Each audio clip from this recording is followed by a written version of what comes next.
Con su venia. Adelante, Juan. Señor presidente,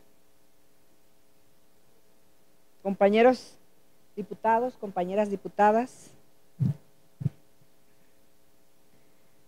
apreciable público que nos acompaña este día, medios de comunicación presentes, expongo lo siguiente. En la Constitución Política de los Estados Unidos Mexicanos, que fue expedida en 1917, la intención estaba puesta en su consolidación como una sola nación, y para eso se encaminaron las directrices jurídicas.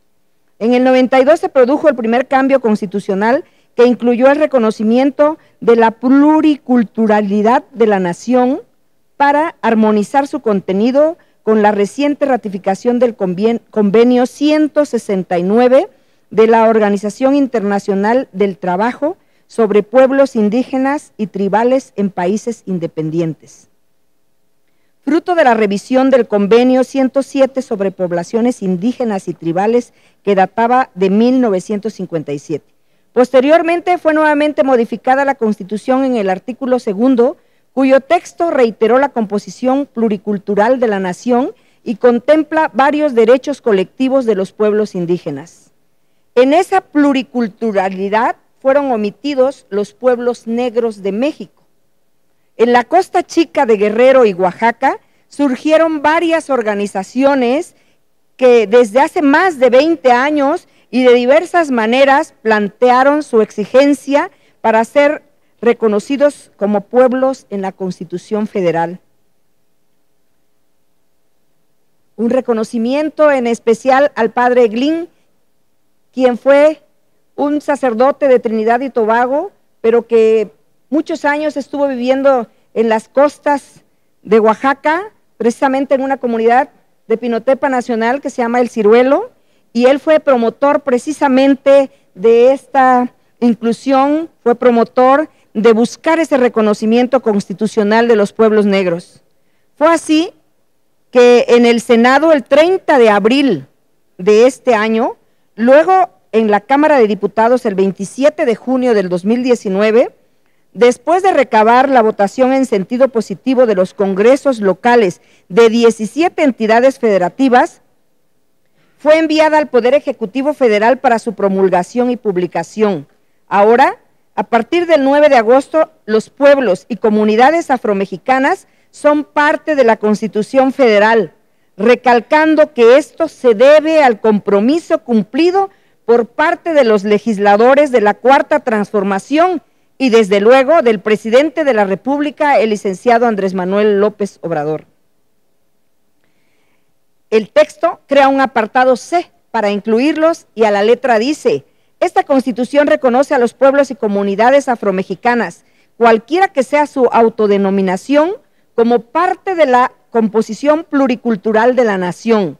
Tendrán en lo conducente los derechos señalados en los apartados anteriores del presente artículo, en los términos que establezcan las leyes, a fin de garantizar su libre determinación, autonomía, desarrollo e inclusión social. El reconocimiento de su existencia significa, de forma directa, su visibilización normativa como nuevos sujetos colectivos.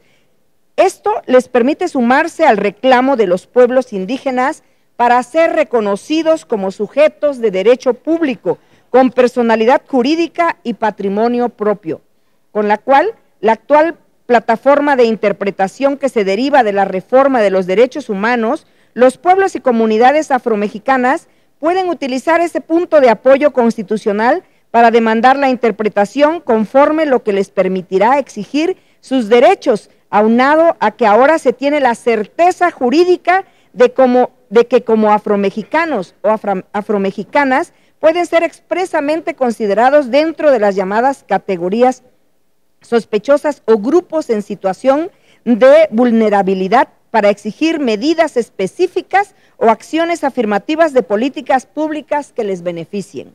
Con dicha reforma constitucional también se reconoce que las y los afromexicanos forman parte de la nación.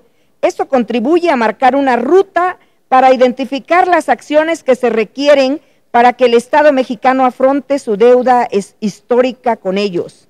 De ahí la importancia que en nuestra entidad y en particular el Poder Legislativo reconozca las aportaciones específicas que han realizado los pueblos y comunidades afromexicanas en lo económico, social y cultural, que la historia enaltezca las trayectorias de personajes relevantes de ascendencia afro, como Vicente Guerrero o José María Morelos y Pavón, en la cultura al maestro Álvaro Carrillo. Oaxaca cuenta con una población afromexicana de 196,410 personas, según el INEGI en su encuesta del 2017. Así pues, con la aprobación del cintillo por parte de esta soberanía, los pueblos y comunidades afromexicanas forman parte de la Constitución Federal y es obligación de esta autonomía el de fomentar la igualdad y la no discriminación para con ellos, por lo que con la declaratoria que se propone contribuirá en gran medida que el Estado mexicano y en particular nuestra entidad, en donde existe la mayor concentración de pueblos y comunidades afromexicanas, afronte la deuda histórica con ellos. En mérito de lo expuesto y fundado, someto a consideración del Pleno del Honorable Congreso del Estado de Oaxaca la iniciativa con proyecto de decreto que pide que se declare el próximo año, o sea, este año 2020, como 2020, primer año del reconocimiento constitucional de los pueblos y comunidades afromexicanas. Es cuanto, señor presidente. La otra iniciativa que se turne, por favor, a comisión. Sí, compañero.